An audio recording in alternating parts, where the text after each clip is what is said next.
రేపటి సాయంత్రం నుంచి 5వ తేదీ వరకు మండలంలో 144 సెక్షన్ అమల్లో ఉంటుంది. షాపులు కూడా మూసివేయడం జరుగుతుందని, ప్రజలు తమకు అవసరమైన నిత్యావసర వస్తువుల్ని ముందుగానే సమకూర్చుకోవాలని, ఎవరైనా చట్ట వ్యతిరేక కార్యక్రమాలు నిర్వహిస్తే కఠిన చర్యలు తీసుకుంటామని, ప్రతి ఒక్కరూ జాగ్రత్తగా ఉండాలని, పోలీసు వారికి సహకరించాలని దాచేపల్లి పట్టణ సీఏ సురేందర్ బాబు సూచించారు.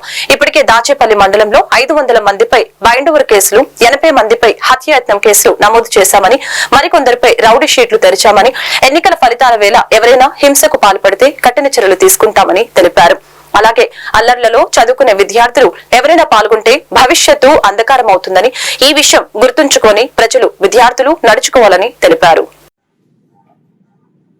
దాచేపల్లి పట్టణ మరియు చుట్టుపక్కల గ్రామ ప్రజలందరికీ కూడా పోలీసు వారి తరఫు నుంచి చిన్న విన్నపం. 144 సెక్షన్ ఇప్పుడు అమల్లో ఉంది. ప్రజల యొక్క అవసరాల దృష్ట్యా గత 4-5 రోజుల నుంచి కొంచెం చిన్న సడలింపులు ఇచ్చి ప్రజలందరూ ఇబ్బంది పడకూడదని చెప్పేసి కొంచెం ప్రజల ఇబ్బంది దృష్ట్యా చిన్న చిన్న సడలింపులు ఇవ్వడం జరిగింది. అయితే రేపు సాయంత్రం 5 గంటల తర్వాత నుండి మళ్ళీ తిరిగి కౌంటింగ్ కోర్టున 5th నైట్ వరకు కూడా 144 సెక్షన్ స్ట్రిక్ట్గా అమలవుతుంది. ఒక పాలు మరియు ఈ మెడికల్ షాప్స్ మినహా మిగిలినటువంటి అన్ని షాపులను కూడా కంప్లీట్గా క్లోజ్ చేస్తాం.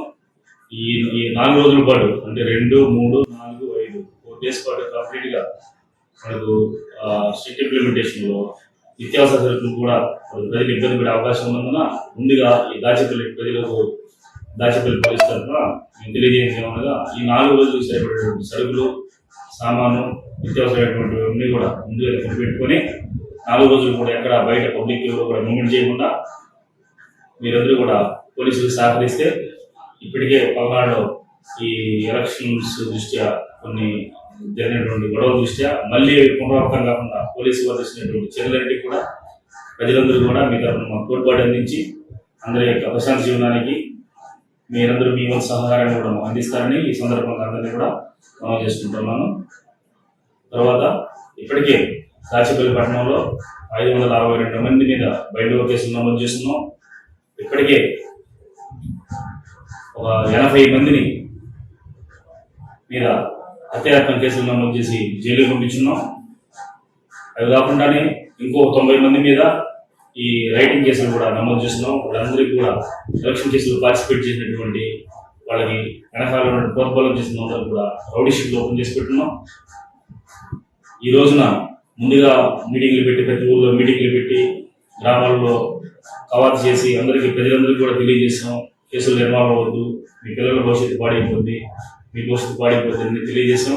అయినా కానీ కొంతమంది వాళ్ళు చదువుకునే పిల్లలందరినీ కూడా తీసుకుని వచ్చి ఈ గొడవల్లో కొంతమంది పార్టిసిపేట్ చేయడంతో వాళ్ళ మీద కూడా కేసులు నమోదైనాయి. తర్వాత ఇప్పుడు వచ్చేసి అయ్యా చదువుకునే వాళ్ళు అమెరికా పోవాల్సిన వాళ్ళు ఆ పేరు తీసి ఈ పేరు తీసిందంటే మేమేం చేయలేము, అండ్ ఎవ్రీథింగ్ ఈజ్ వీడియోగ్రాఫ్. అయితే ఒకటి